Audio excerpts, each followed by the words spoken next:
A terrifying situation in Winter Haven this morning. Their mobile home on Lake Henry Lane was engulfed in flames. If not for a heroic neighbor, they might have both died. Let's go to Fox 13's Ken Suarez, who is at Hidden Cove East with details. So this guy actually risked his life by going in to try and save his neighbors, right?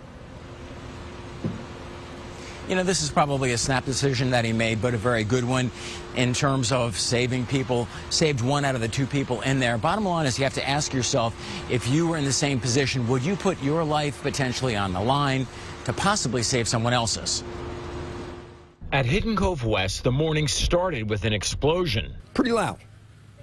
Kind of shook the house a little bit. Then, the sound of hoses, water, and sirens. It was fire truck after fire truck, and I'm like, what the heck is going on? The home of their 80-something-year-old neighbors was on fire. Francis OSINSKIE, who lives right behind them, and another neighbor raced over to try and help. Started crawling in, then throwing stuff to the side, got his hands and said, you need to come out, you need to crawl out.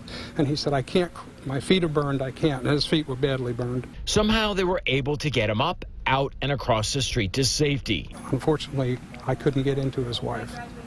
It was just, the front door was fully involved with flames, and then once we got him out, the lanai, it was just black. You couldn't see in there at all. Neighbors say Ron and Joan Graham lived here, both older, both with failing health. She spent a lot of time in a wheelchair. Susan MOTE delivered Meals on Wheels to them for years. He's quite a big sports enthusiast, so him and I would always have long discussions about either football, basketball, baseball. Neighbors say they might wave as you walk by, but generally kept to themselves until this threw them unwittingly into the spotlight.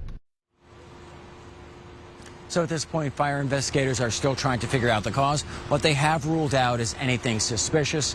What we do know at this point is it's all started with a big explosion, so it certainly could be, and I underscore could be, something combustible that just blew. Wow, scary. Well, I hope they figure out what started that, and I'm glad that they were rescued. Thanks, Ken.